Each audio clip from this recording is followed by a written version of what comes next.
The Bears. Because of the way they play the nickel corner here, and the nickel corner plays 88-85% of the snaps. He's got to be like part linebacker. The Bears. When you're in a scouting room, there's going to be differences of opinion. The Bears. Well, you're looking at traits. And remember when he tested very, very well. The Bears. Greg, why are teams wrong on quarterback evaluation so often? Number one, it's a hard position to evaluate. Former Bears scouting director Greg Gabriel talks football live every week on the Barroom Network. Also available on demand.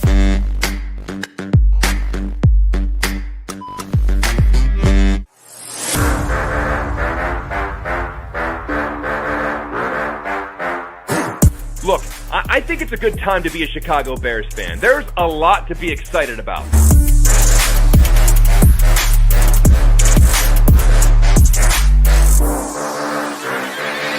But let me tell you something. We are past the point of excuses. If things go sour, you have used up all of the patience that Chicago has to offer.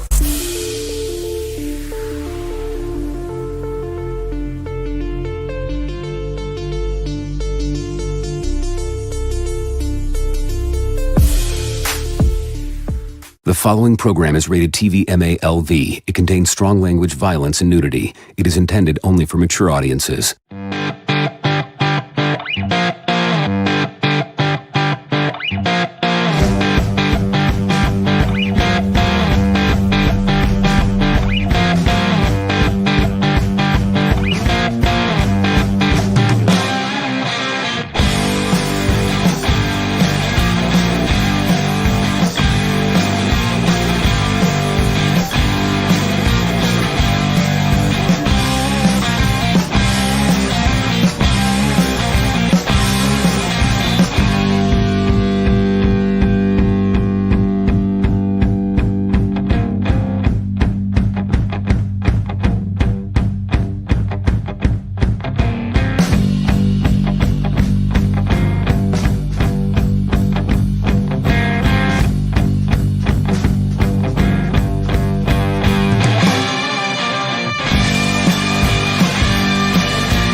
Well, good morning, everybody, with the Barfly Tailgate Show. Yeah, it's the original Tailgate Show. It's the only original show made by fans for fans. Yeah, I got KB with me and his buddy, D Nice, right here. Hey. On my left. Hey. I'm here. Listen, thank you guys for having me on first and foremost, man. This is real cool. Happy Sunday to you fellas, man, and go Bears. Yeah. Right. Yeah. Thanks for dropping by too. There's supposed to be more of us here too. It's just us. But hey, last weekend, man, it was the craziest Bears game I ever saw, man. Absolute barn burner, baby. Yeah. 7 lead changes, man. I was like, I think I aged like 10 years, man. Here's me before the game and after the game, D. Yeah, it was that last, like, the last 2 minutes of the game, man. I couldn't sit in my seat. Shit. My wife was like, man, why the hell are you getting up and sit back down? You know? But yeah, it was the 70 seconds. The Bengals put 14 points on the board to take a 1-point lead. Shit. After that, I was like, I think, man, are we going to lose this thing? You know, with Flacco throwing for 470 yards against us, kind of blew out our defense. But the Bears had 576 yards of offense. Man, that was the 6th most in club history. It's the most since, what was it, 1980. The Bears had 594 yards against Green Bay. We beat the Packers 61-7 in that game. Ooh, be nice. Yeah, we also had 5 touchdown drives of 70-plus yards. That's the first time ever for the Bears in the Super Bowl era.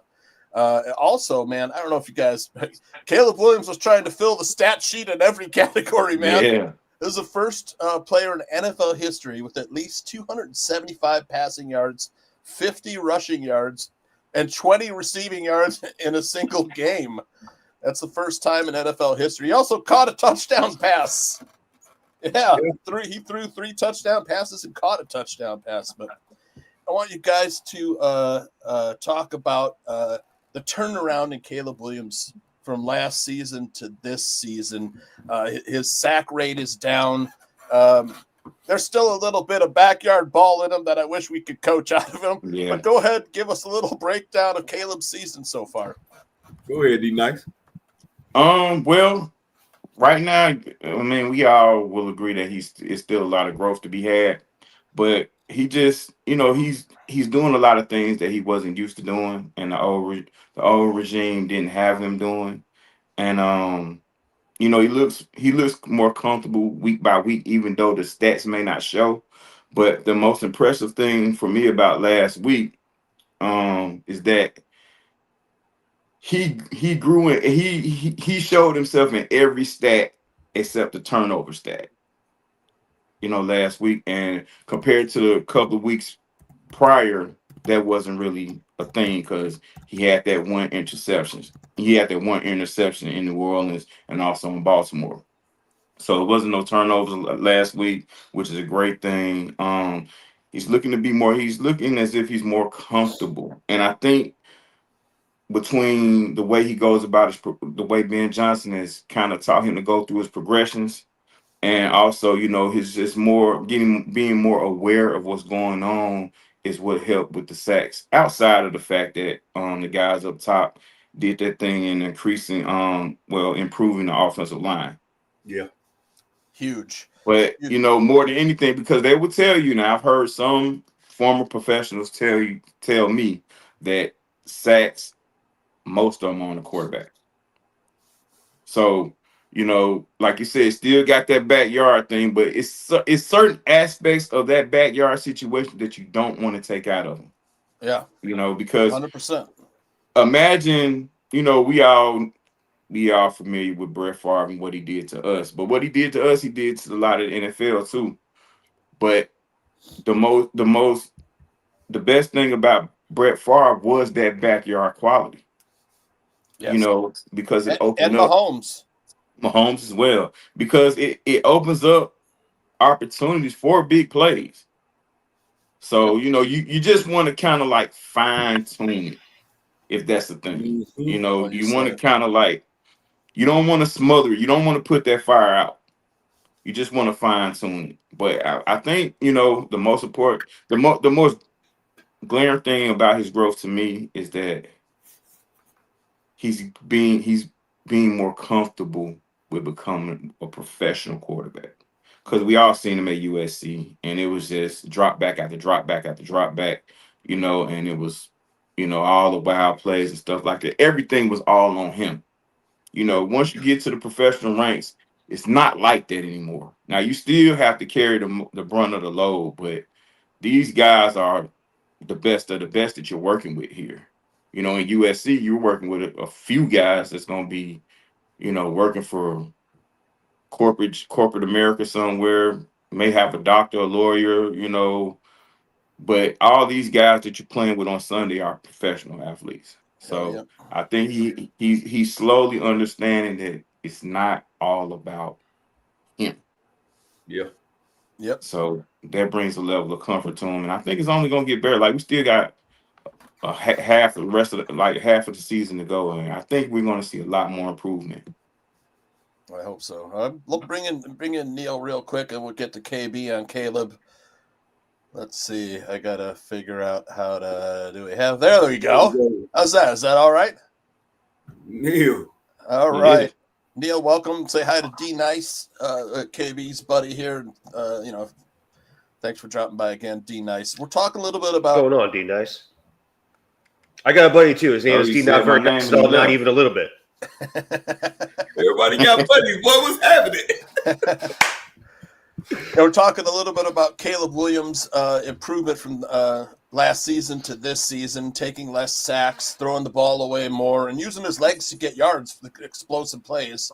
You know, Bears are getting a lot more explosive plays this year. Explosive play defined as a run of 10 yards or more, or a scramble of 10 yards or more, or a big pass play of 20 yards or more. Bears are getting a lot of explosive plays. Talk a little bit, KB, about what you've seen from Caleb Williams.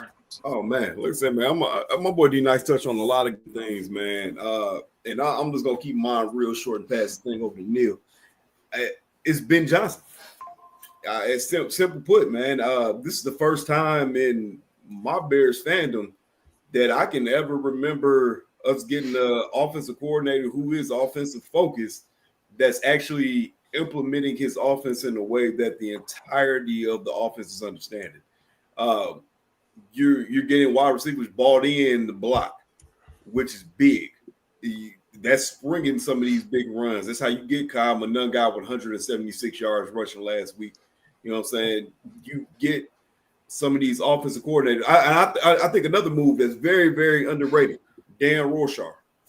I don't hear enough people talk about this dude. I don't.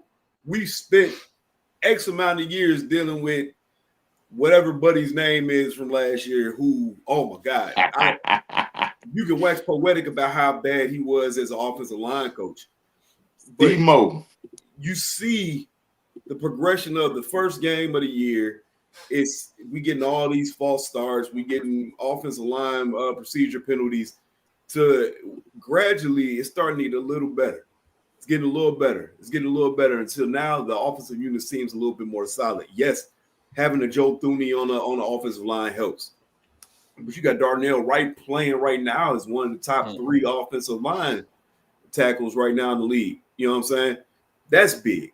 That's very big. Like I said, man, it's the Ben Johnson effect. You look at the numbers right now, the Bears are like top 10 in every major category. I believe we have a top 10 offense. I don't remember exactly where. We might have been at 10. It's anywhere between the 10 and the 4. That's all I know. Which is also a first as for me as a Bears fan. So Ben Johnson got those boys going in the right direction. And like my boy D Nice said, man, you still got a whole part of the season left to go. So we can still take steps to be even better and get better. What you think about the thing, Neil? Man, first and foremost, I just want to apologize for my tardiness. I think this weather has me all types of messed up right now. It's all good, brother. This snow is ridiculous. Hey, it is. It's coming down up there right now. It's coming down. Oh, it's actually snowing there? Oh, yeah. Is it? Oh, yeah. You guys can't see it, but good. Great. This is going to be awesome. Fair weather. It's snowing out there is what's happening. Caleb is a very intricate part of this team, no doubt. He's the quarterback. I think the most glaring thing about this team that's going to determine how far we go is those guys on the other side of the ball, man. Now, if you look at the Bears, we're top 10 in offense, but we're 29th in points given up. You know, if this continues to be a trend throughout the season, well, hell, if it goes throughout the season, it won't be a trend anymore. It'll be what it is. I don't think we go far. I can't even see playoffs if this continues like this, regardless of how well our quarterback plays. You know, and I think for me, you know, that's the most concerning for me. Like, Caleb has never been a concern, even when he has bad games. You know, it's just not a concern. Now, I may be a traditionalist, I may be old school, but I still depend on the defense for a whole lot. You know, and that may be a fault of mine, but that's the way I grew up. Yeah, the MASH unit defense you're talking about. Yeah. And the injuries, you can't, like, they're undefeated because you see, you go throughout every team in this league and everybody's hurt or jacked up to some capacity. You know what I'm saying? But I think, you know, from a schematic standpoint and from some of it from a player personnel standpoint, man, we got some struggles, man. Yep. Neil, back on the Caleb, your thoughts is, I know you scout quarterbacks. tell us a little bit about what you've seen from Caleb. How can he get better? How's he doing? For one, I was listening to what D Nice was talking about the tail end of his piece, touching on Caleb a little bit while I was sitting there in the waiting room. I'm 1,000% on board with it, with the idea that you do not want to entirely beat the sandlot out of the kid, because that is the playmaker component that you want out of your quarterback. That allows him to be dynamic. It allows him to be different. As I've said multiple weeks in a row, is when that is the only component that this kid has allowed to perform with over the course of the entirety of his career, ever since high school, throughout college with Lincoln Riley, at Oklahoma, and at USC. Like, this whole thing was reinforced, right? He was coddled with it. That's the only way that he knows how to play quarterback. And so the biggest thing is the growth of him learning how to actually play the position the way that the NFL quarterback needs to play the position. All the position-specific skill sets that he needs to pick up over the course of a very short period of time is pretty massive. And I think he's doing a pretty good job of it. I think we see week-to-week progression. We certainly see year-over-year progression currently, right? Like, we certainly see a different, a more groomed, I guess. No, that's a bad word. We don't want to use the word groom. we see a better version of Caleb Williams in 2025 than we did in 2024. And we also have to take into consideration the fact that the whole thing last year was an absolute clown show that he had to walk into. This is legitimately his second rookie season. And I said the same thing about Justin Fields, that his second year of the league was his second rookie year, but you saw a lot of the same bullshit with Justin Fields. You're not seeing a lot of the same bullshit with Caleb Williams. You're seeing some of the same bullshit with Caleb Williams. But that's all part of the growth process. It's all part of the growth process. And you just got to let the kid continue to improve week after week. It's going to come with reps. It's going to come with growth. It's going to come with the film room. It's going to come with actually being with a group of adults that know how to develop a quarterback. Specifically Ben Johnson, right? Specifically Ben Johnson. Oh, yeah. I like what we're seeing week over week. I really do. I think there's consistent there's a consistent up and to the right type of thing that's taking place with Caleb. I don't think we have to worry about him. I know there's a lot of people that keep on saying they want to fire him into the moon right now. We got to relax. We got to relax on the entire thing, because we still have what 20. How many games do we have left with him before you have to make a decision? No. You know what I mean? Like, there's a lot of time. There's a lot of time. So, hey, I'm looking forward to today. This is going to be an interesting situation of circumstances that he's going to play in today, against a rookie quarterback in his own right, with Jackson Dart at New York, with these elements that we're going to see today. It is legitimately snowing outside right now, boys. It's beginning to feel a lot like Christmas, is what it's kind of looking like right now. So he's playing in the snow, playing in the cold, playing in the elements, playing against another kid that's just trying to outperform him. The whole thing. It's going to be windy too. It's going to be windy. It's going to be like 15, 20 mile an hour winds today. I'm not stepping outside. Yeah, all three of you gentlemen mentioned the Ben Johnson effect, and for the most part, it's definitely real. It took Eberflus 24 games to get to 5 wins. It's taken Ben Johnson 8 games. Yeah. And one third of the time, Ben Johnson has put 5 wins up, and then KB mentioned how they're the top in a lot of categories: 6th in points per game, 3rd in yards per game, 2nd in rush yards per game. They're running the ball. And seventh in total yards of offense. They're running the ball. The defense, of course, we're giving up a lot of points. But, I mean, the Lions game and the Bengals game, that was like, 96 points of against us. So it skews the numbers a little bit. But the Bears are doing it with turnovers. They have to get the turnovers, I think, to to at least have the best chance of winning in the game. We're getting explosive plays and turnovers. That's really helped us to 5 wins. Yeah.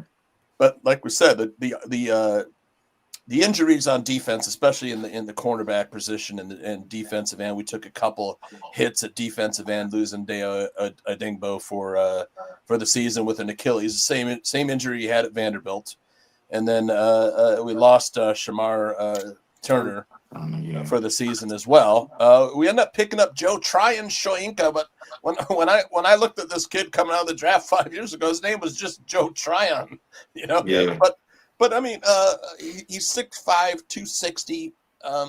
He hasn't played much for the Browns. It's hard to crack that Browns defensive lineup, but he's got a 29.2% pass rush win rate. It's a small sample, but that's 4th best in the NFL.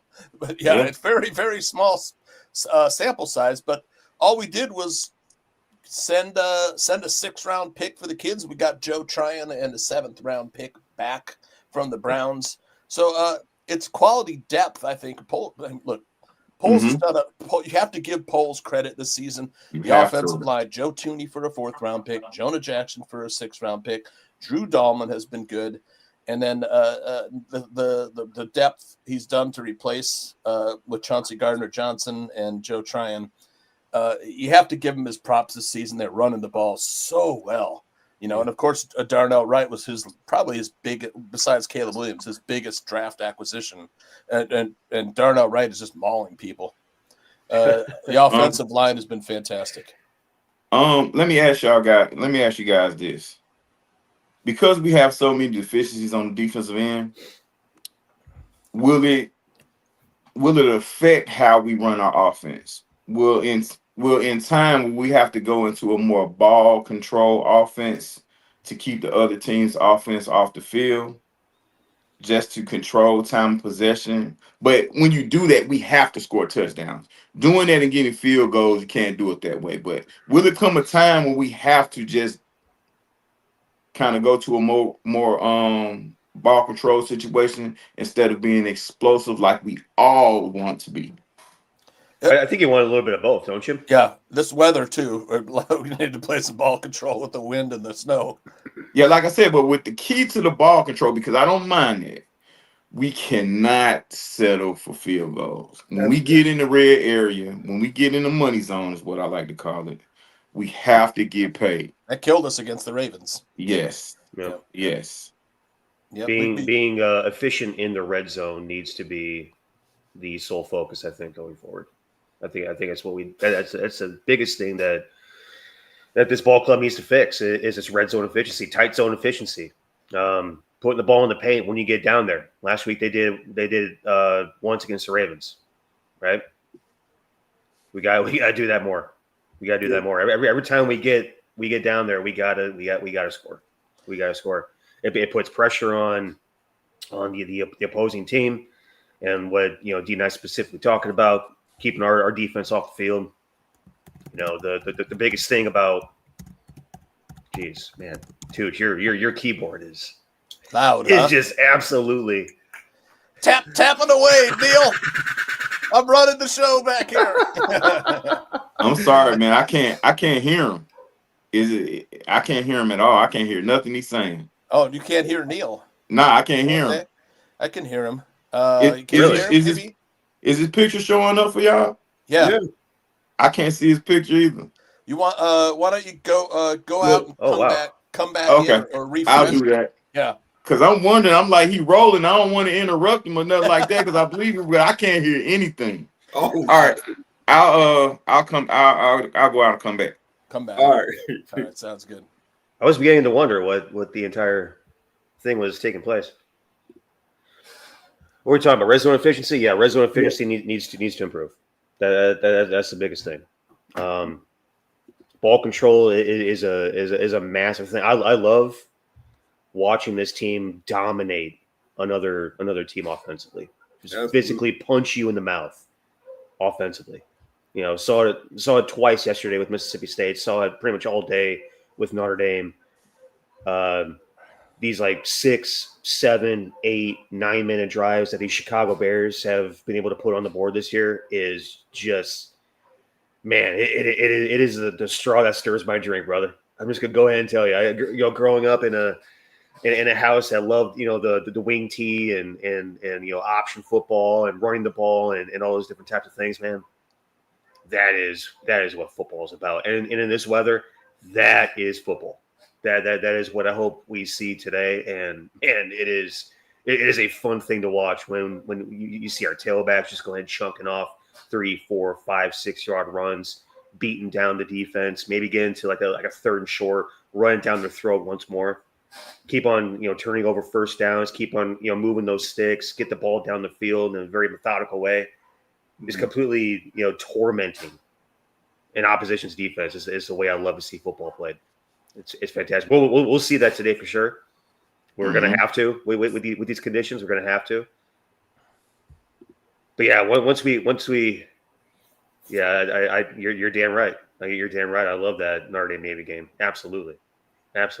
Yeah, just when you think you got Jeremiah Love tackled, he runs 40 more yards. He just kind of figures a way to go ahead and salamander his way out of situations, doesn't he? That was one of the best runs I saw all season, man. Picture him. He does it every week, dude. Yep. He does it every single damn week. Yeah. Like, man, that is a run. Like, the week prior. Yep. Like we were talking about with his ability to have the predictive awareness to see that hole opening up, hit the cutback, and not just run through that hole, but absolutely explode through that hole for a touchdown that would have been good in two-hand touch from 94 yards out. Yeah. I mean, it was absolutely unbelievable. That kid, I'm telling you guys, if we can figure out a way to get this kid on this roster, he's going to be the equivalent of a Jahmyr Gibbs for the Chicago Bears. That's what it's going to look like. What about this guy, though? Do that. Oh, seventh round steal. Thunder and lightning. Look at that. I love Kyle Monangai, man. So that right there is the cream of Monangai. They're right there. 26 carries, 176 yards. I hate we couldn't get him in the end zone. I hate we couldn't get him in the end zone. Yeah, we couldn't get him in the end. But listen, last season the Bears traded Khalil Herbert to the Bengals for a 7th round pick. Then the Bears picked Kyle Monangai with that pick and ran all over the Bengals with him. So, poetic, ain't it? This is poetic. Poetic justice. Yeah, absolutely. We call that irony. Man. Yeah. You gotta justice. Give props to Poles for the 2 offensive rookies. I mean, that last throw of the game, a fantastic throw by Caleb. Absolutely. And I mean, the Bengals safety didn't even make an effort to try and tackle him of them. I mean, to be honest, but hey, that was the game winner. And you know what? Caleb Williams has led 6 go-ahead or potential game-winning drives in his career with 4 wins and two spoiled wins. One was the block field goal versus the Packers and the Hail Mary loss versus the Commanders. But the kid, man, you always feel like you have a chance in the 4th quarter with Caleb Williams. Can't say about any of the quarterbacks we've had recently. Yeah. Yeah. It's ain't that the truth? Yep. And now the Bears are 5-3. That's the same record as the Lions, D. John Daly. Man. Nice. KB, we're crashing that NFC North party. That's a good pick right there. That's about right. I'm talking about that. That his hammer on nail right there. Yeah, absolutely. I mean, I get a little cautious when I see these things saying the Bears are a team that's ahead of schedule, man, because it reminds me a lot of Commanders last year. And you look at their situation now. It's something I would hope Poles never goes and does. You just start adding a bunch of old players, thinking that it's going to put you over the top, and then when injuries start to happen, you start to realize, well, we got the oldest roster in the league, and it's not going to get no better. This coaching staff, man, I think we said it when it was put together, man. It seemed like one of those all-star things. You get our guy from over there from Dallas for the corners, Al. You get you get Dan Rorschach. You get You know what I'm saying? The Dennis Allens of the world, and you bringing them in, you get your Randall L for wide receiver coach, and it's like you stacking all these dudes who just seem like they're all no nonsense and all are straight to the point with things, man. And it spells a lot of success because it didn't seem like, oh, it's just he's the flashy guy, he's the this, he's that. That was the Ben Johnson pick. He was the flashy guy. But we also figured that Ben Johnson was really about his business. So I don't want to sit there and say this team is above schedule or ahead of schedule or stuff like that, because I felt like a lot of us said that the Bears should have been a playoff team last year. Yeah. I feel like we're where we're supposed to be. I feel that where this team's progression is, yes, the defensive side isn't quite where we wanted at right now. You got a lot of injuries all over the board for them, but Dennis Allen is making it work with what he has. So I'm not going to blame the man for all the things that are wrong on the defense, because at the end of the day, this team is still, I believe, top 3 in takeaways. Yeah. Yep. Well, they're number one absolutely right.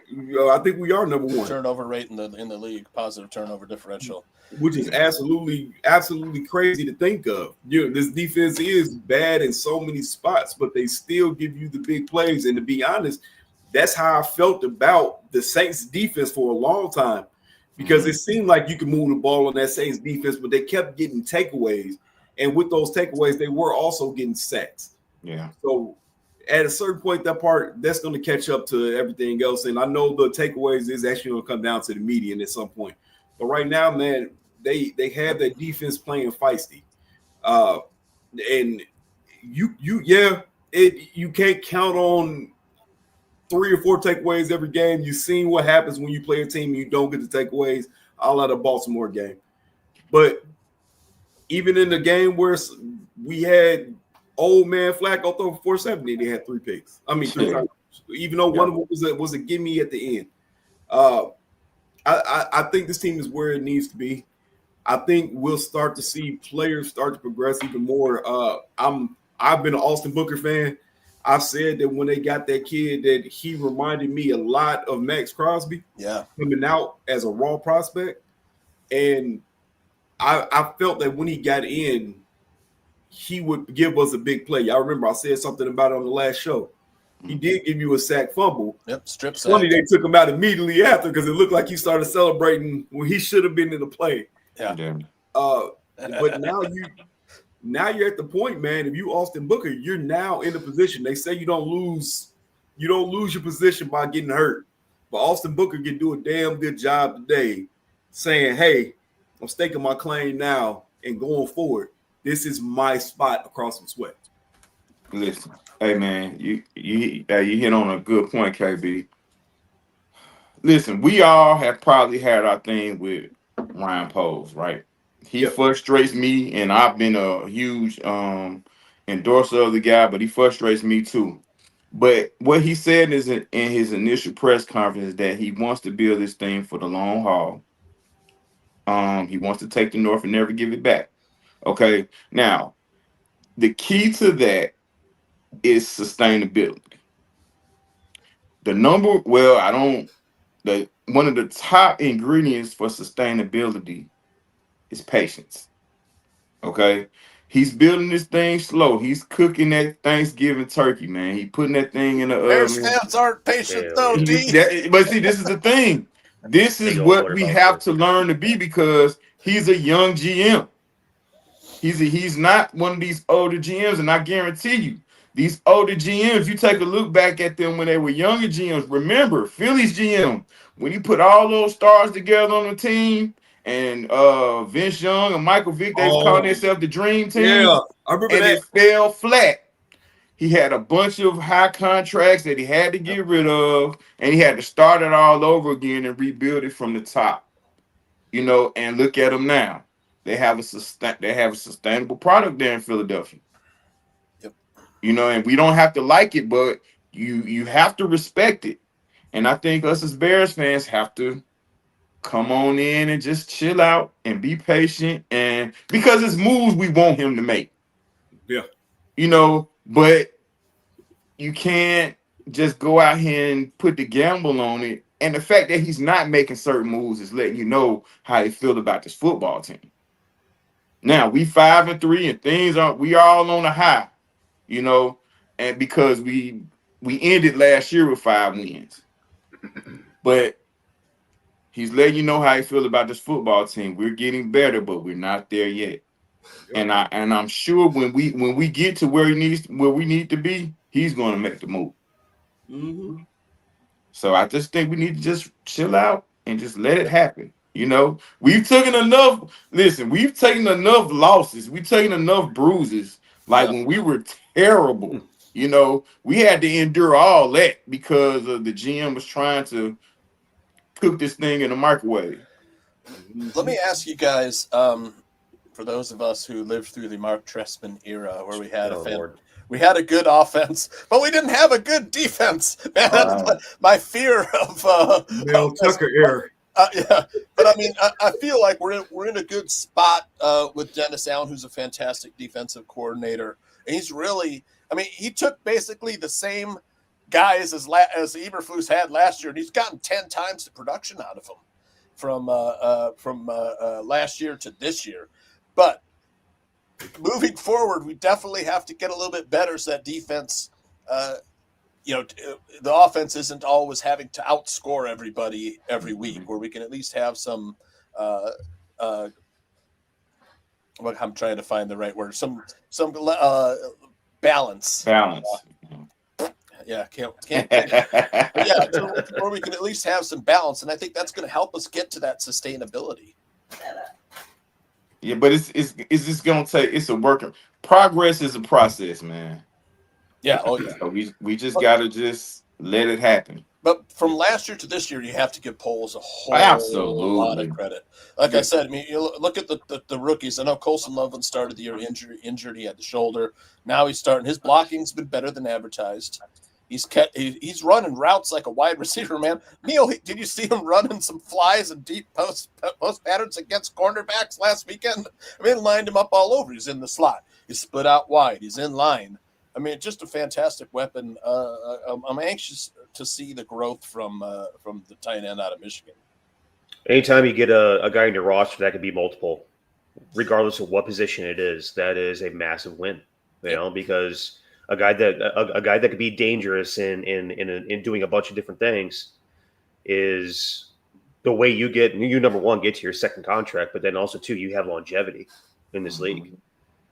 You don't see a whole lot of pigeonholed right guards make their way through 2 contracts or just 1 contract in this league. Like being able to do a lot of different things is, especially in Ben Johnson's offense, is the way that you're going to have sustainability. You're talking about sustainability and balance and all those nice fancy words. Being the capability of being multiple, position versatility is the official term that we use as scouts to describe what the hell I'm talking about. Position versatility. It's a beautiful thing. Yep. Beautiful thing, boys. Colson Loveland. I didn't think that he had that blocking capability. That dude is showing up on game days and beating dude's ass. I'm telling you, man. Like my boy AC put in the chat. He is beating dude's ass. He didn't have to be the best blocker, but you come from Michigan. What were you expected to do Right. at Michigan? Beat dude's ass. Thank you. All you have to do is have the will and the want. If you want to go out and block, you can see it with the wide receivers. If you want to go out and block, you'll get a good block. Yeah. I know that we talked about the defensive end. I just want to get back just to the defensive end position that we have Austin Booker probably making his first start. But Javon Dexter probably, speaking of position versatility, could move out to play some defensive end. We still have Grady Jarrett and Big Billings in the middle. You've got guys like Chris Williams and Jonathan Ford who can stay attack. Do you guys think we'll see? I think we'll see Dexter playing defensive end. It's been talked about. I mean, we did hear some rumblings before the season started, before training camp started, that could be a possibility. And Dennis Allen, he likes his linemen versatile. That's why he prefers them a certain stature physically, because he loves the versatility up front because it can reap a ton of benefits. But I think if guys play with discipline, each man trusts the man next to him, and each guy, just does their job, because that's the key. Do your job, because anytime we watch it and we see big plays happen, somebody tried to do more than what they're supposed to do. Yep. So, that's the key. But I'm excited about where this is going. Even though it doesn't look very pretty right now on the defensive side, but what's to come, I'm very excited about, because I believe in the guy that's coordinating this thing. And so we just listen. Today's going to be today's going to tell a story, even though it's against the Giants. Today's going to tell a story. Number one is we're going to see. Hopefully, we see some growth on the defense.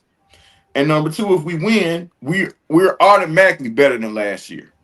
Absolutely. Yep. So absolutely. Yep. You win today, we're automatically better. Now, speaking of coordinators, man, last week the game opened with the kickoff return against us, man. And not only that, but our kick coverage was terrible, man. Dick skyscraper. We got to get better here at special teams, or we're not gonna get past 6 wins, man. Hey, Tooch, Neil, look, like you said, he would have scored a touchdown in 2-hand touch on that one. Right. Yeah, we got to, hey, Dick skyscraper, we got to get this thing together, man. You know how many Richard Hightower the Bengals got on kickoff returns last game? 297 yards on kickoff. That's absurd. Now, hey, to be fair, Charlie Jones, he's a little bit of a stud. Oh, yeah. I definitely had a stud comment on my scouting report of Charlie Jones coming out of Purdue. That kid can roll. Yep. But also, hey, special teams, tackle somebody. Yep. Yeah. Yeah, we get Eamon Ogbongbemiga back, pretty good special teams player. We just got Travis Homer back, another good special teams player. Let's not say that name. I don't care. I don't care. Why you don't like Travis? He is a good special teams player. But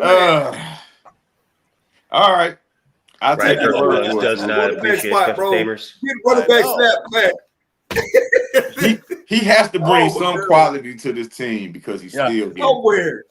And he's talked about a bunch in press conferences, man. His name is mentioned a ton in these press conferences, either be by Ben Johnson or Richard Hightower himself. So it has to be something we're not seeing, KB. Man, I'll be pausing. I got YouTube TV, and I have football too. Okay, baby. Shout out. I forgot to cancel. I forgot to cancel one of them, so the payments came out for both of them. I'm hurting. Wasn't happy. So I'm like, bro, I'll pause the game and be like, where is he at? I need to find him. Is he making this tackle? He has to be making this tackle. To be fair, the one time I was you see that rewind tool on football is awesome, right? Yes, yes, it does. I mean, in my mind, at least throw him a pass on a fake punt or something, man. Let us see something. Why does let us see something? Didn't he return in college? Yeah. And in Seattle. Nah. Do you guys think Richard Hightower's job is in danger? Yes, it should be. It should be. I hate to say that, but yeah. Come on. Right. Man. I'm not advocating for nobody to lose their job unless their name was made. Come on. But brother, you 290 yards. Yeah, 297 yards of kickoff return yardage. Can't do it. So acceptable. That's like 3 football fields, man. Yes.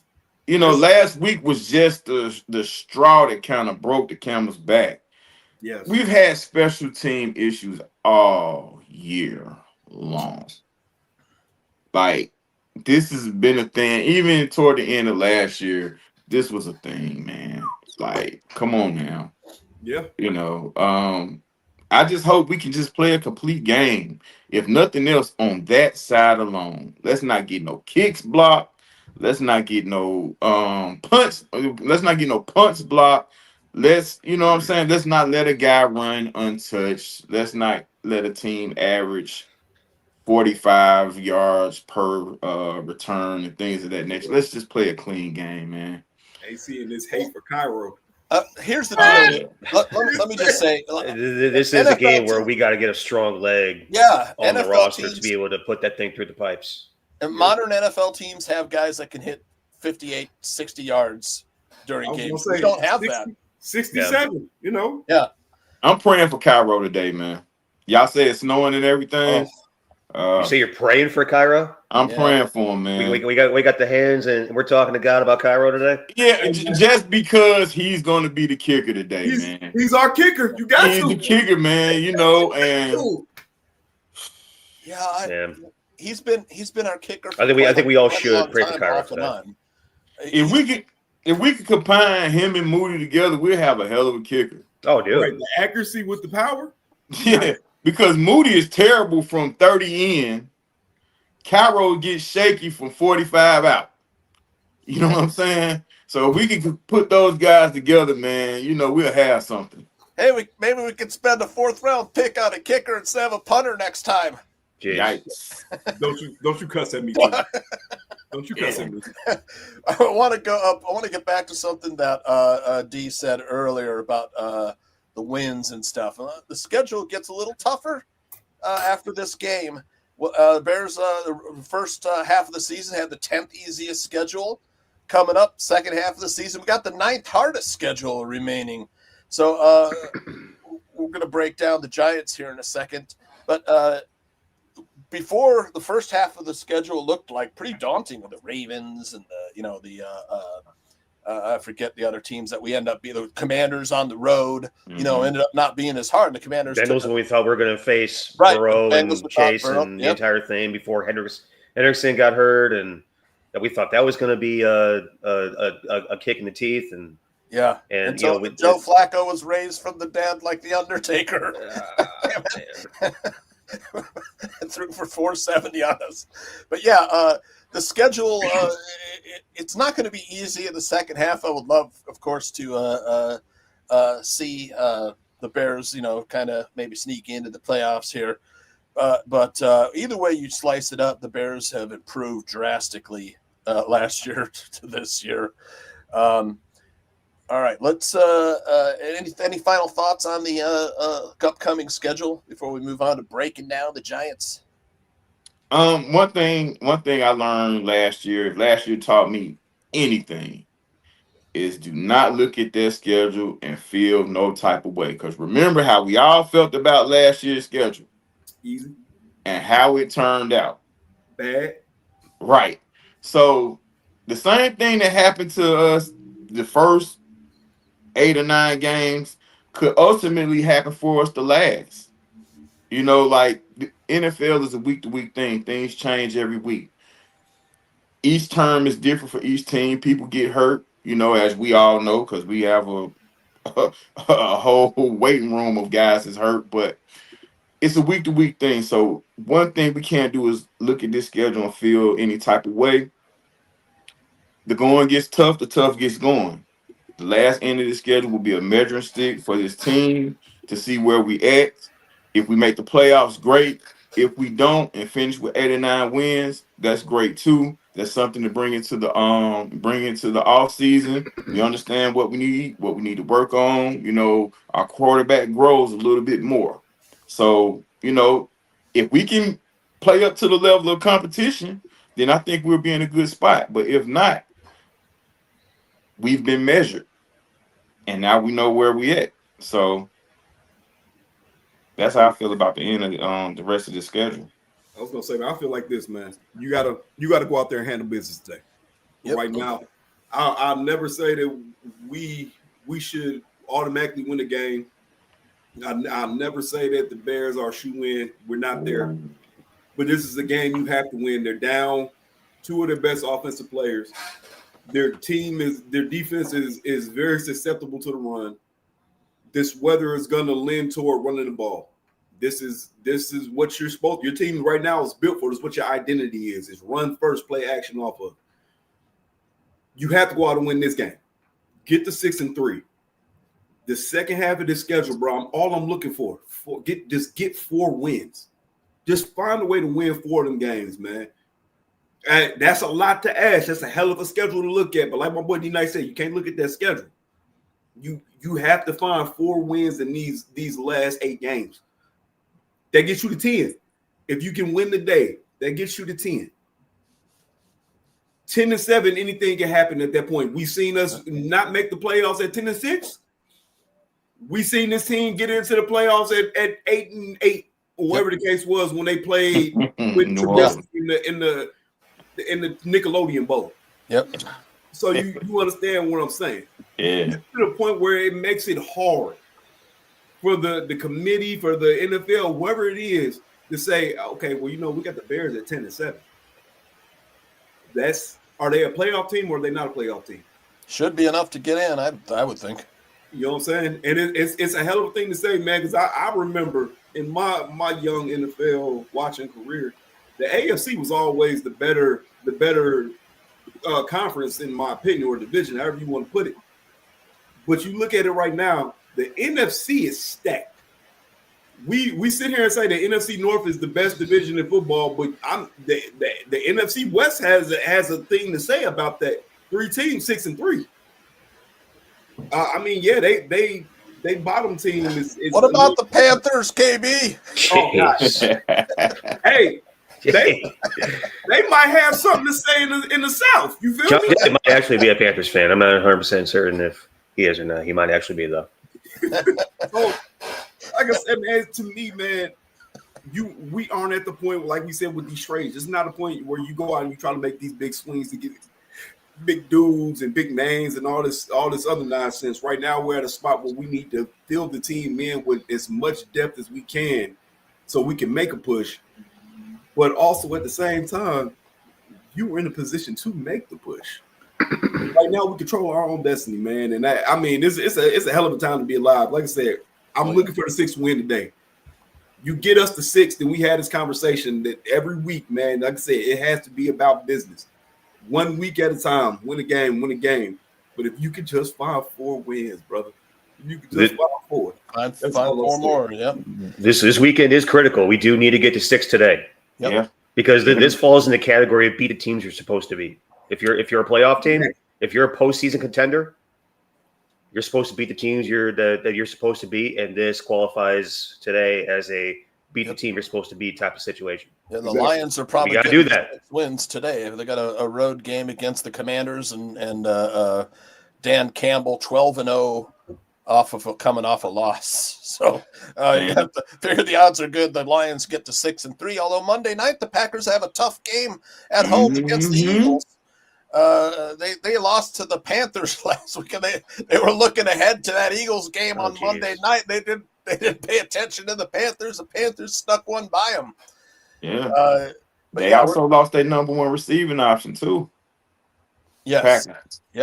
Yep. Tucker Kraft went down. That's a huge blow for them. But yeah, if the Bears can get to 6 wins and keep pace with the Lions, and they'll jump the Packers, and the Vikings have got a tough game at home against the Ravens. So we win today, we'll make a little move in the division. We still have to win division games. We're 0-2 in the division. Mm-hmm. But getting back, we'll break down the Giants. We will miss the Super Hobbit, Neil.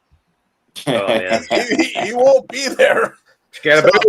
Neither will Malik Neighbors. That's 2 of their best offensive skill players. A lot of the reason why the Giants were putting points up on the board. But Jackson Dart, he's kind of like where Caleb Williams was last year. That Giants team is probably going to start deciding whether or not they want to play hard for Brian Daboll to keep his job. And the Giants upper management will be talking a lot this season and off season about whether or not to retain this coaching staff. Yeah. But breaking it down, let's get over here. We've got the Giants offense versus the Bears defense.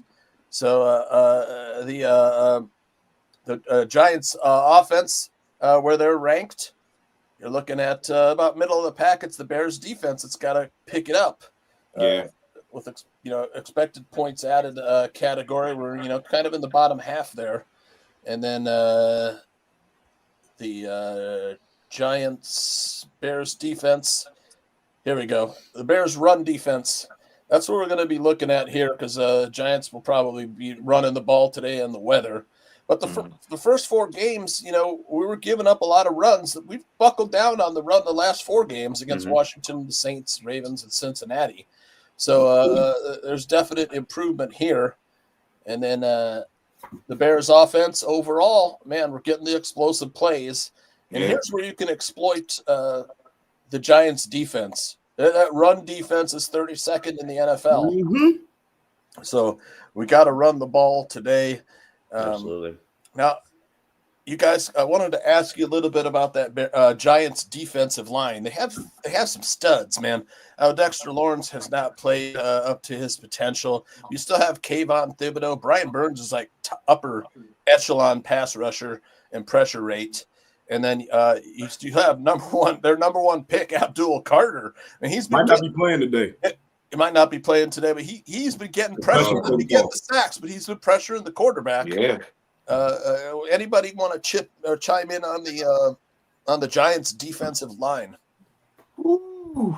Hey man, listen. Young Bulls over there, bro. I'm telling you, look, man. The Giants, I don't believe they're quite in my type mode yet. And if you look at their record, they're 2-7, 0-5 on the road. Look at all the numbers in the stats. Every indication says the Bears should roll.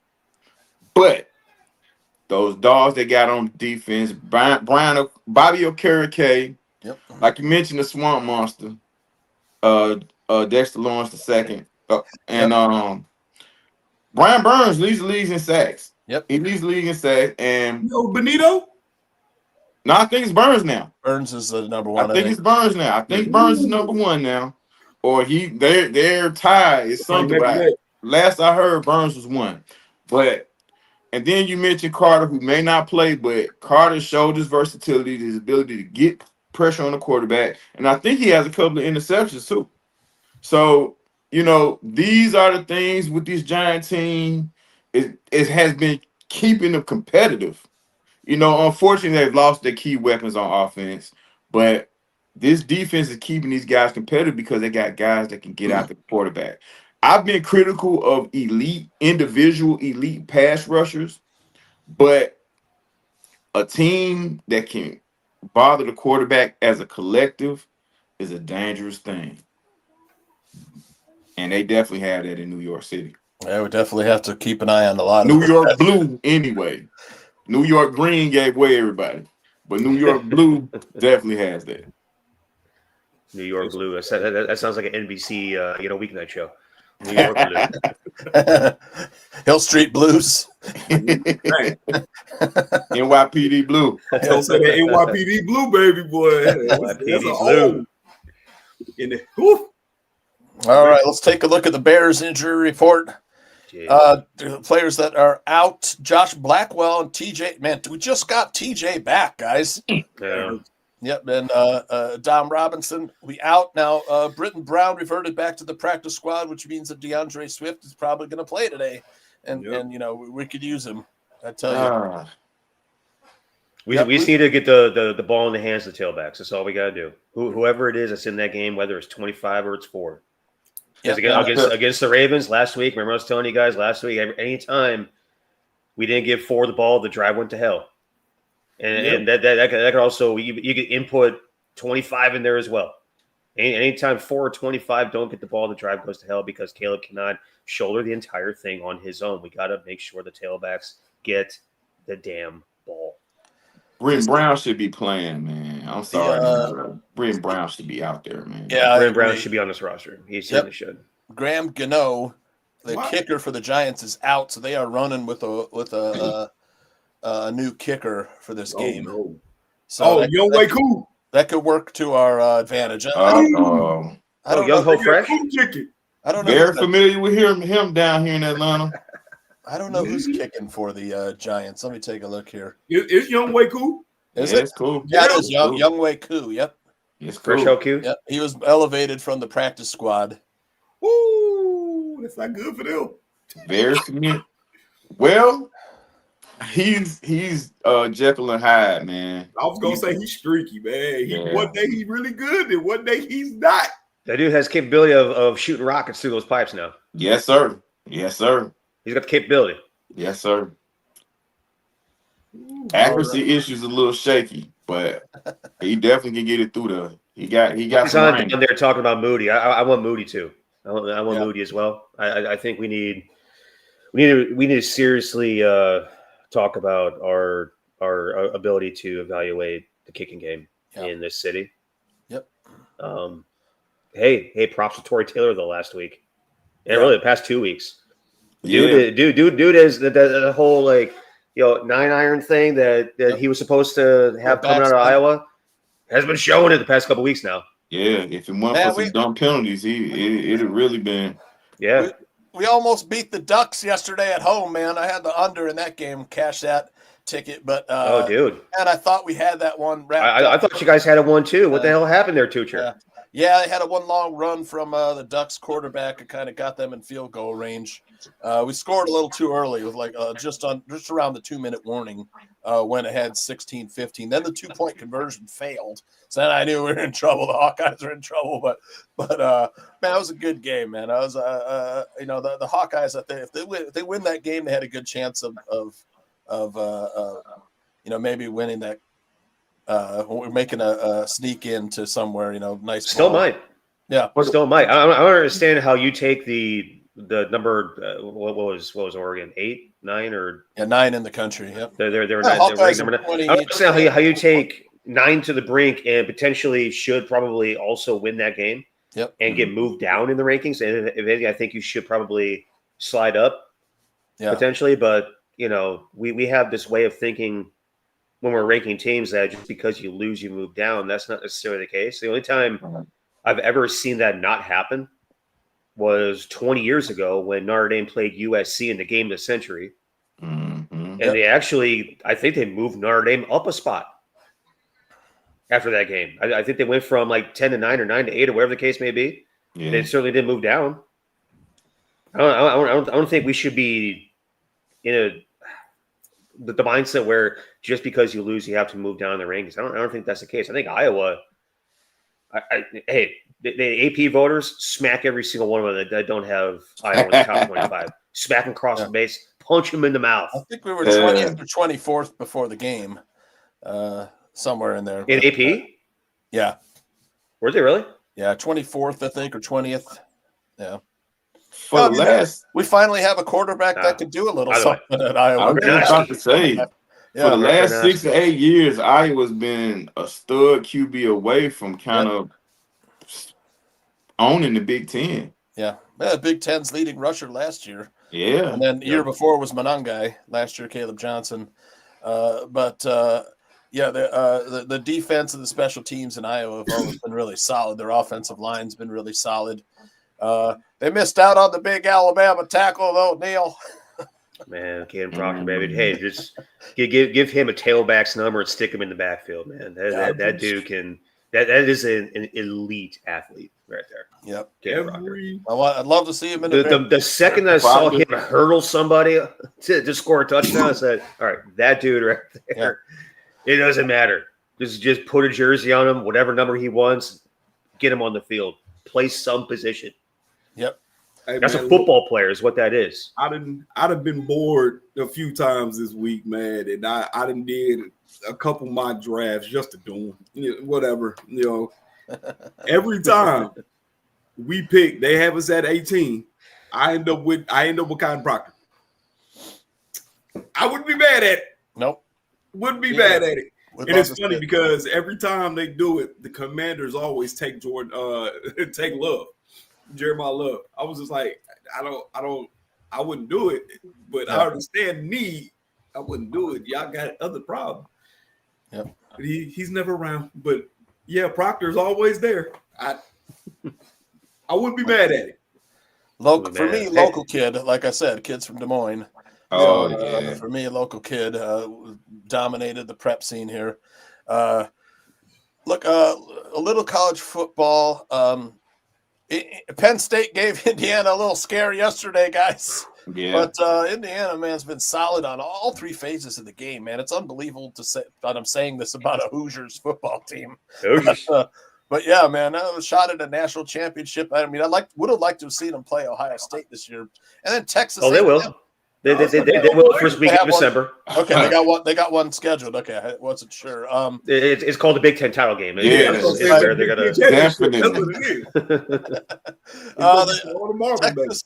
Texas A&M at 3. The disrespect shown to Texas A&M at Missouri. Who would Missouri beat before the game, Neil? No quality wins. Do I know? They've been competitive. That's Texas it. A&M was a dog at Missouri. Missouri hadn't beat anybody. They weren't a dog. They were 7.5 point favorite. 7.5 point favorite. Okay, I thought they were a dog. All right. Yeah, Missouri's been competitive. Missouri, I can say that. The fact that Missouri was only a 7.5 point dog tells you everything you need to know about that quarterback that came in, that freshman. Yeah, Marcus Prabula. Prabula got banged up last week. Yep. That freshman came in. And you got to tells you everything you need to know about that freshman quarterback now. Yeah, you got to give props to Missouri's running game too. They can run the hell out of the Hardy kid. Hardy is great. The Hardy kid can run the hell out of the damn ball. Mm-hmm. Yep. Yeah, man. Got some comments here in the chat room. Caleb will to the Izzard in the blizzard. Jeez.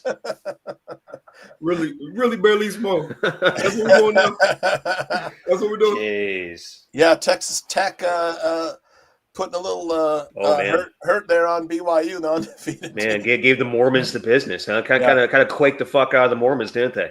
Yep. That Texas Tech defense is tough, man. Yeah, it is. Hey, Joey McGuire is an absolute dog now. Joey McGuire is like he is the mensch of Texas. That high school football really coaching legend, dude. That program has done a 180 because remember they were known for throwing the football. Oh yeah. Yep. And then last year they had the running back which the Bengals drafted. You know, he was getting over 100 every week. And now they become more defensive, man. That's what's up, man. That's a team right there now. That's a team everybody should be afraid of. Yes, indeed. Joe McGuire is going to get it done down there, and they got all the money in the world to spend. Mike Elko's done a fantastic job at A&M, man, with that defense. They had Alabama and LSU yesterday. How sharp was that number, man? I think it was like minus 10.5. 10.5. And they won by 11, right? They won by 11, I think, right? Did they end up?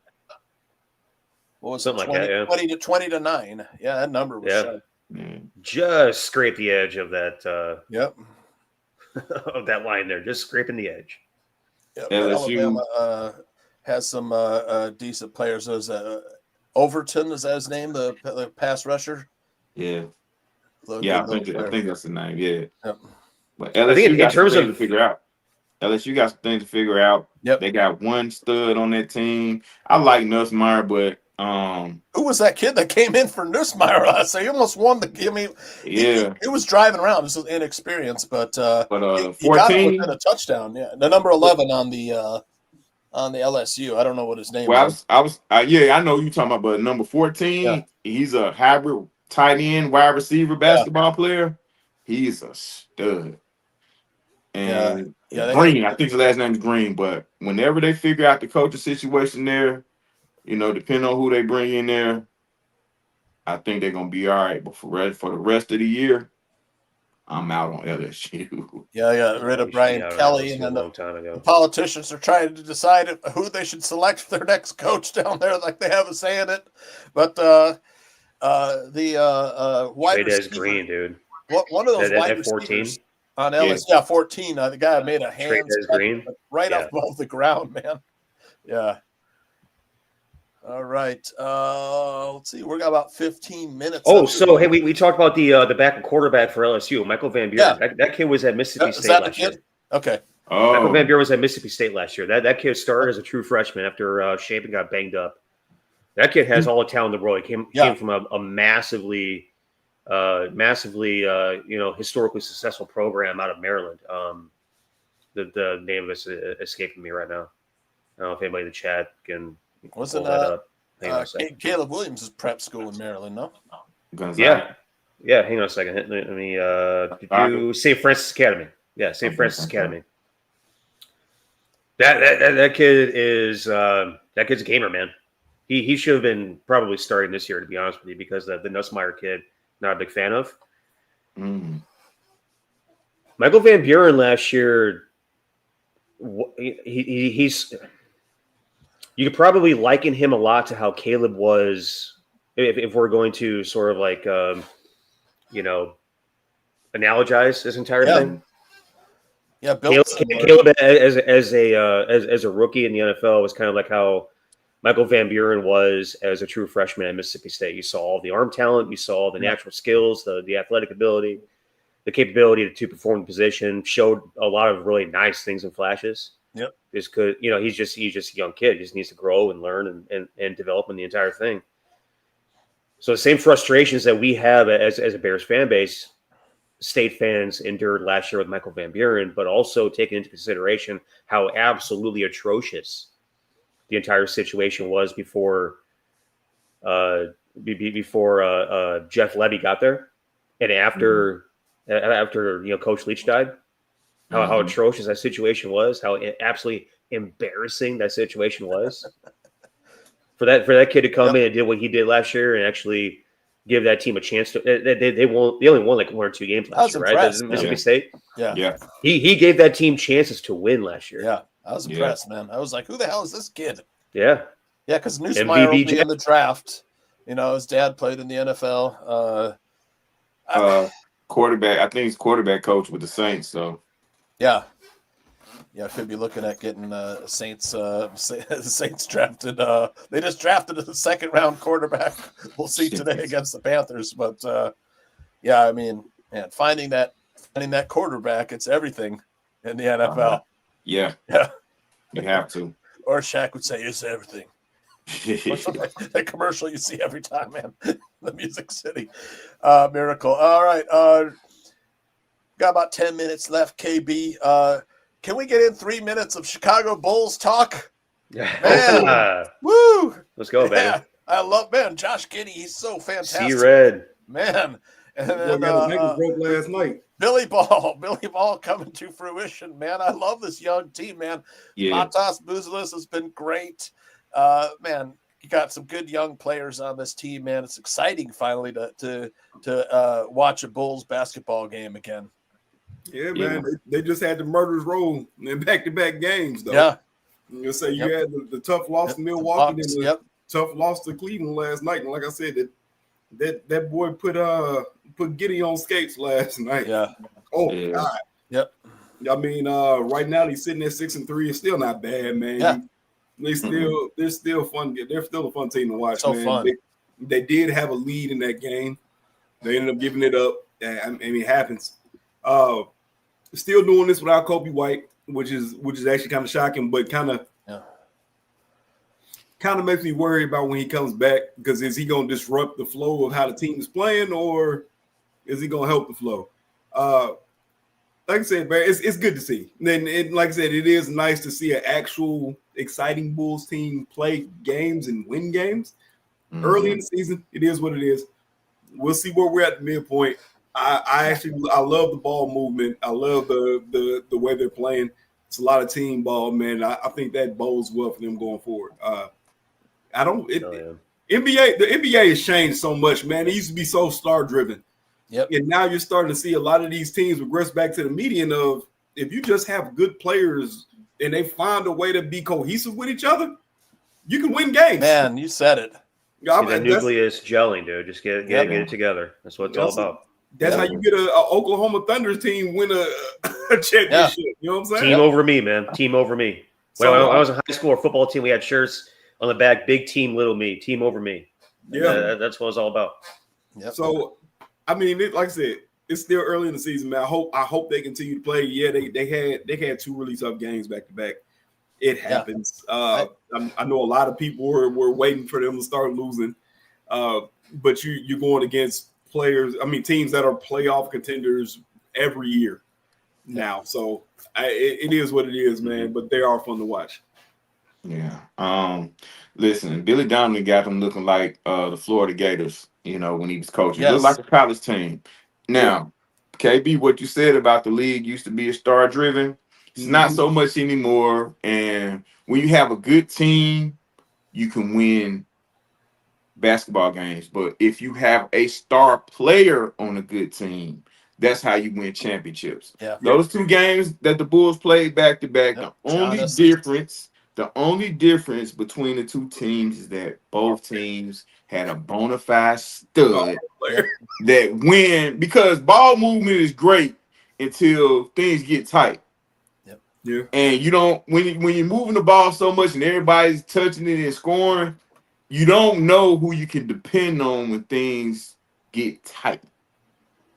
Milwaukee and Cleveland have their guy that they know Alpha when dog. things get tight, we're going that way. And that was the only difference between those two games against Philly and Cleveland that the Bulls lost. But listen, they're going to lose. Never in my life have I seen a team go 82-0. And I think it may have been 2 or 3 teams that's only had 10 losses or less. So if we can get to 50 games, I know it seems crazy now, but if we can get to 50 games playing this style of play, can ramp up the defense a little bit more, but playing this style of play, and when Kobe gets back, Kobe understands his role. He understands what this is. So he's going to fit in seamlessly. But what we need for this team and what we will get after a 50-win season is a bona fide stud say, hey, I think I want to go there. You know what I mean? And that's when we'll see the deep playoff runs. But for now, I'm happy with 50 games. We're out. Hopefully, we can be out of the play-in fray. Because that was getting exhausting for me. And even though it's extra, it's extra basketball. But come on, man, let's That get into playing some thing needs to series, bro. disappear. It just needs to disappear. I It hate is it. so Mickey Mouse. Yeah. Ugh, you said it. Took the words out of my mouth, bro. Yep. But yeah, man, Gimmick. we need that one star. But right now, I'm glad that the trajectory is going this way instead of being like this, instead of going like this. Things are on the incline, and that's great to see. Hell yeah. Hey, real quick, D-Nice, before we move on, who would you want to see as that one star? All right, I know we probably won't be able to get these guys, but just in my mind, that fits what we have going on right now. Number one would be Devin Booker. Devin Booker fits perfectly in this situation. Yep. Number 2 would be Ant Edwards type. Yeah. He would fit perfectly in this situation. And this one I'm kind of on the fence on, but he has star power to him, and that's Ja Morant. Yes. Oh, okay. That's the name that's been popping up. He wants to play for the I'm on Bulls. the fence because I worry about him and his buy-in, quality. Where he's at with that. I'm worried about having grown-ups around him to keep him out of trouble. Yeah, a young fella with tremendous skill, definitely got that glow. He got that glow, And if I'm using Last Dragon reference for you guys that don't know, go check it out if you haven't seen it. But You haven't seen the Last Dragon, Ja got that glow. He got it. But can he buy into the principles and what Billy Donovan and those guys are trying to bring to this team? And being this, like I said, Billy Donovan has this college thing with him, with this Bulls team. I think Ja can fit in. But it's the extra stuff for me. Yeah. Is locker room strong enough to keep him grounded? Yeah. I think he's pretty grounded inside of the locker room. It's the outside for me. That's kind of what I'm talking about, though. Like, do we have enough grown-ups in that locker room to be able to rein this dude in? Yeah, man. My issue with that is like, man, you got a daddy and you got an uncle. Both of these guys helped your career, helped you get to where you got to, from high school to Murray State into the pros. If you're not listening to them, can't nobody tell you nothing. Right. You know what I'm saying? So, that's why it worries me with him. But those two for sure.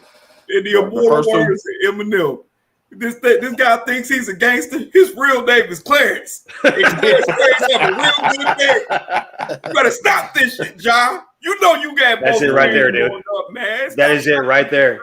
That's what it is. That's exactly what that whole thing is. Because that's who I was thinking, man.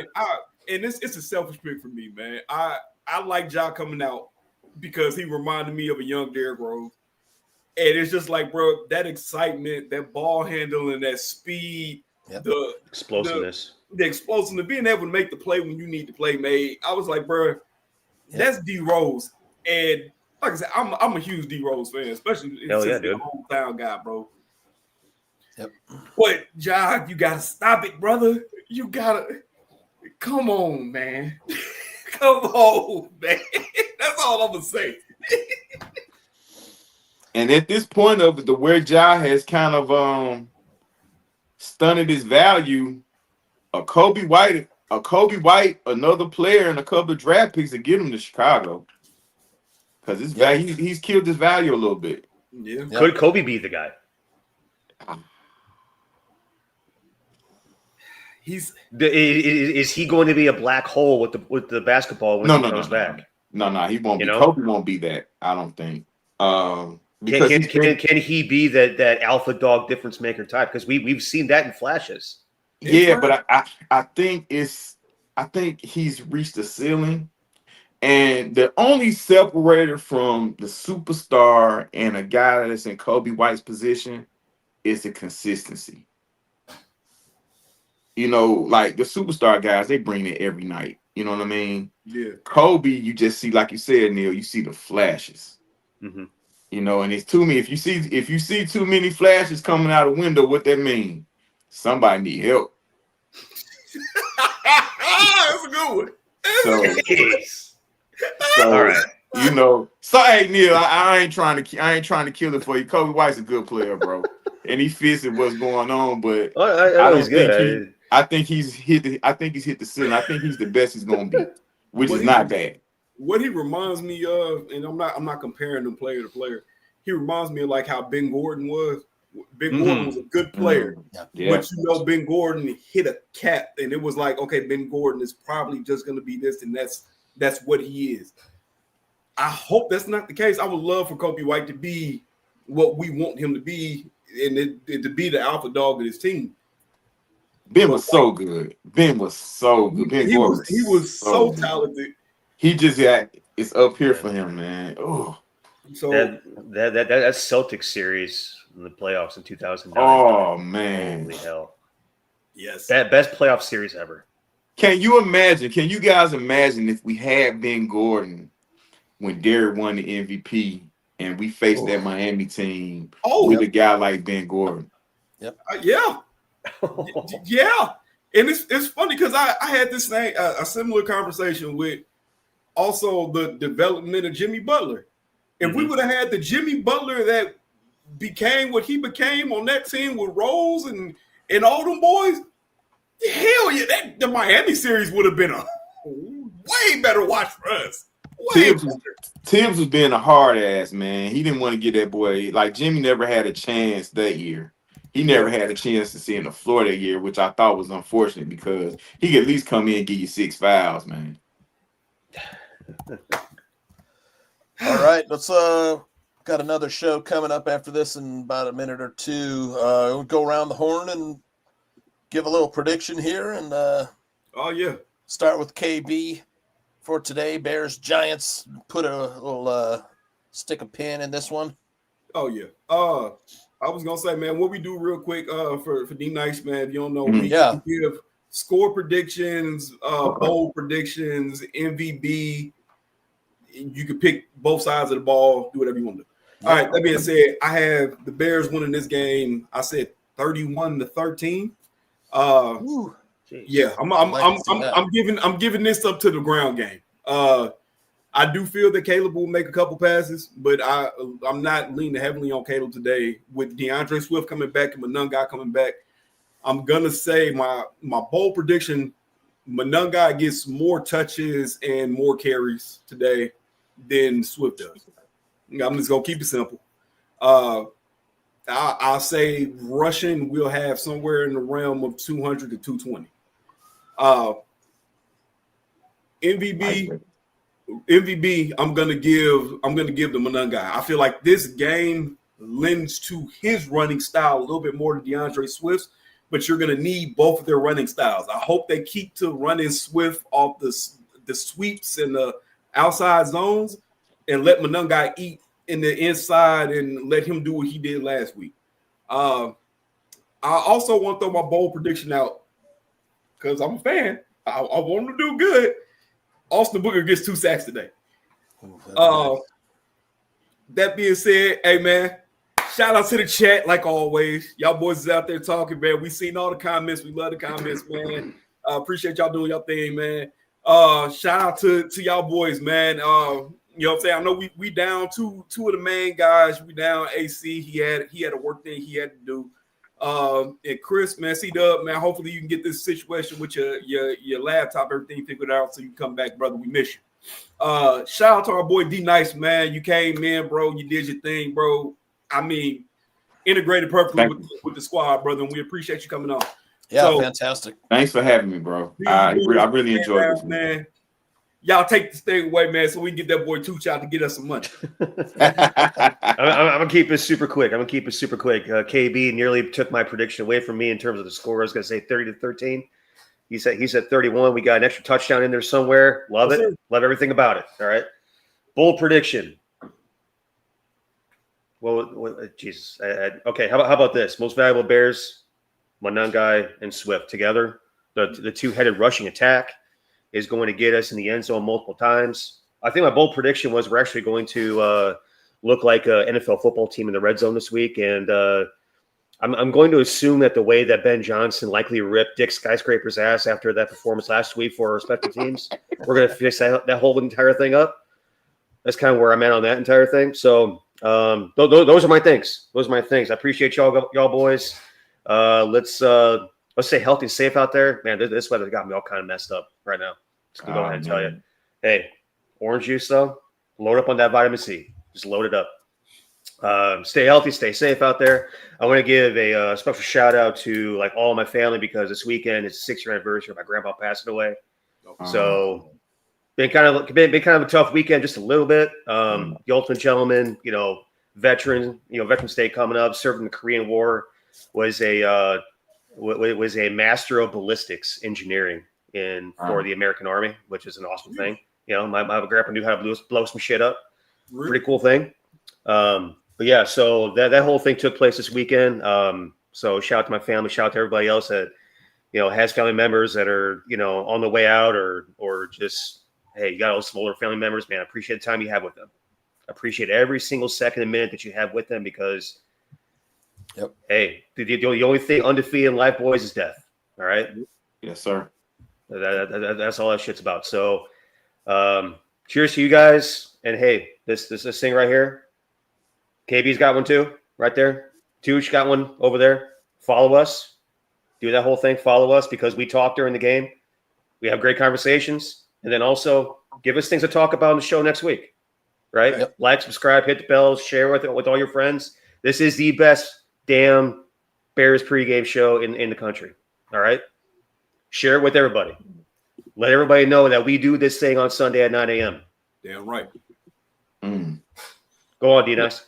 Love it, love it, love it. Hey, first and foremost, man, again, thank you guys for having me on. This has been a blast. I really appreciate you guys reaching out to me, KB, bringing me in here. It's a great time, great time. We got a little mix of everything in here.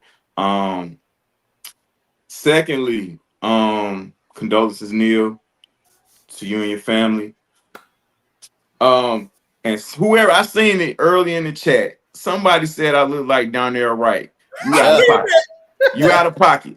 You out of pocket. You out of pocket, but it's okay. I'm cool with it. I'm cool with it. As far as the score prediction, I'm 34-17. It changes for me by the day, but I'm feeling very good about what the potentially could happen today. So 34-17 for me. Let me see. Most valuable Bear today. I'm gonna say we're gonna see a resurgence of Rome Odunze. We're gonna see a resurgence of Rome Odunze. I think Rome Odunze gets 2 scores today. And it's gonna be in the construct of the offense, meaning that we're not gonna get out of our identity to force him to get this. But bold prediction. More Colston Loveland. Colston goes for another buck today. Yeah. You know what I mean? He goes for another buck today. Big plays out of Colston Loveland. Short passes, big gains. He's gonna have a lot of yak in his cup in the snow. So that's a bold prediction for me. And what did I miss anything? No, you got it, brother. Okay, Yak in the cup. I finna say, hey man, look, I'll be better at this. Y'all have me on a little bit more. All right. Nah, Bye. but seriously, whenever you guys want me on, I'd love to come on. This has been great. It's always great talking Bears football with Bears fans. Yes, sir. And if you guys don't mind, I'm gonna do a little shameless plug. Go ahead, bro. You can find me Chicago Sports Podcast every Monday and Thursdays. I'm new to X. You know, the social media thing has never been my thing, but you know, for the sake of interaction with Bears fans around the world, and because of the platform that I'm a part of, I think it's very important. But I'm on X, Instagram, I'm on Facebook as well. Slick D Lock 1978 on Instagram, Slick DZ 721 on X, and just Darius Lockhart on Facebook. So yeah, I'm here. Hey, I'm into the banter. I'm into the communication. I'm into the perspectives of everybody. You know what I mean? That loves the Bears and even the haters. I'm interested in that too. So you guys can find me on those platforms. I appreciate the guys in the chat. I appreciate you guys. Thanks a bunch. It's been a blast. All right. Same here. All the chat. Great job, my co-hosts as well. I missed last week because I was doing the Dodgers magazine, fellas. Hey, I had to look work at you, all night dude. at work, man. Getting that magazine out from the newsstands at my day job. But Nice, man. yeah. Hey, show us the byline. Show us the byline. Oh man, I got a hunt in here. Yeah, I'm in here. One of the best World Series of all time, man. Quality control analyst. It's in there. But yeah, I'm going to go 24-20 Bears in the slog. Most valuable Bear, Caleb Williams, man. And stick around. We got fantasy football goon. My prop plays are down there. Kyle Monungai over 39.5 rushing yards, man. After last week, DeAndre Swift got healthy in a hurry, man. Yeah, After, you sure he got his butt out there today, man. Yeah, you don't lose your job injury, but you sure as hell get Wally pipped. Right. Right. All right, fellas. Great job today. I'm going to roll it here and head on over to the other studio. All right, brother. Bear down, boys. Bear down. Bear down. Bye-bye.